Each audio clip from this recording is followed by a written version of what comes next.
Canals have been improving transportation and living conditions since before 4000 BC, but it wasn't until the Erie Canal was built in 1817 that the simple system used for thousands of years turned into an engineering marvel.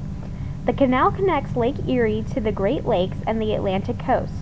This was the vision of an imprisoned flour merchant named Jesse Halley. Halley had gone bankrupt trying to get his product to market from what is now Rochester.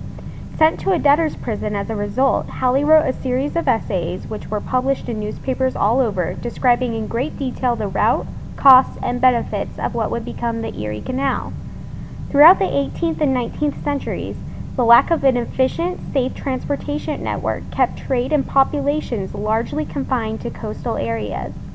The waterway established settlement patterns for most of the United States during the 19th century, made New York the financial capital of the world, provided a critical supply line which helped the North win the Civil War, and precipitated a series of social and economic changes. The city of New York has used the canal to employ thousands of workers all over the course of its existence.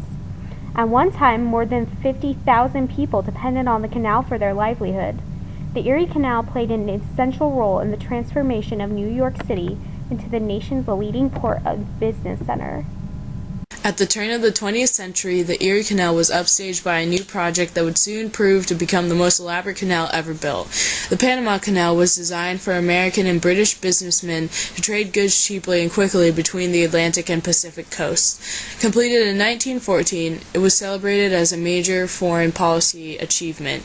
Original attempts to build a canal through a strip of land in Panama were made by the French, but yellow fever, malaria, and other tropical diseases wiped out the workers. After 9 years and the loss of approximately 20,000 lives, the project went bankrupt. Years later, American Secretary of State John Hay signed a treaty with Colombian foreign minister to start the new canal, but the financial terms were deemed unacceptable by Colombia's Congress and they rejected the offer.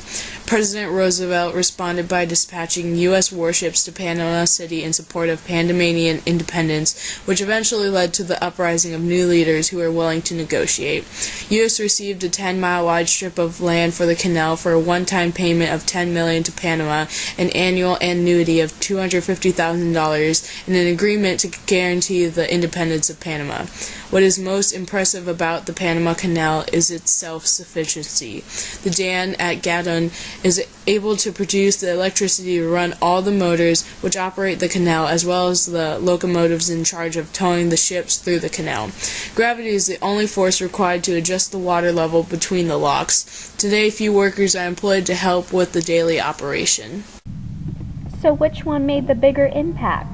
The Panama Canal reduced the trip from the Atlantic Ocean to the Pacific Ocean around Cape Horn, the southern tip of South America, by 8,000 nautical miles, saving everyone time and energy. However, officials warn that the operation of the canal is deteriorating due to global warming, deforestation, increased shipping traffic, and bigger seagoing vessels. Not to mention it was the most costly engineering project since the Egyptian pyramids and is yet to prove itself a worthy investment. The Erie Canal had paid for itself within 9 years and now brings in more than double its original cost in tourism revenue. While it was used mainly for shipping purposes, it also helped many pioneers move westward to the Ohio Valley. Unfortunately, the Erie Canal has had to undergo countless renovations due to the underestimating of ship size. While the Panama Canal is self-sufficient, the Erie Canal provided New Yorkers with jobs. Although the Panama Canal is a major achievement for both modern engineering and foreign relations, and impressive in its size and scope, the Erie Canal established New York as a center of trade and gave thousands of Americans work in a time of need, while being remarkable in its construction considering the date of its conception. The Erie Canal had an overall greater impact of American life than that of the Panama Canal.